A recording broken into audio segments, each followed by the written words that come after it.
Welcome back, fellow coders. Jared O'Leary here with BootUp. In this video, I'm going to show you how to create an erase button in your Architect Simulator project. Alright, so what I want to do is make it so that one, it's going to erase all when the green flag is clicked, so I can get rid of that awesome architecture. It's not awesome.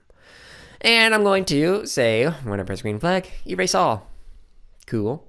And when I click on this erase button that I'm coding right now, erase all. So when I click, alright, so that's the end of the video. No, just kidding. Okay, so this works, which is cool. It just worked. But I wanted to actually do something more interesting. So you'll notice in this erase button, there are two different costume colors. So I'm going to make it so that it switches the color depending on if my mouse is touching this. So check this out. We're going to forever use a conditional, an if-else conditional, and we're going to check to see if we are touching the mouse pointer. If it is touching the mouse pointer, we're going to change to one costume, and if we're not touching the mouse pointer, we're going to change to another costume.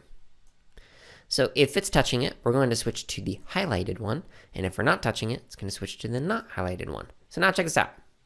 Make this big. I already pressed the green flag, and let me add in some cool architecture. Cool. Dome world. And when I move my mouse over this, it changes to the highlighted color. Not highlighted, highlighted, not highlighted. And when I click it, it erases it. Pretty easy, right? So add in code like this, where when you click this button, it erases everything. And if you want to make it fancier, add in this conditional, an if-else conditional, that checks to see if you're touching the mouse pointer. And if it is, change it to one costume. And if it's not, else, change to another costume.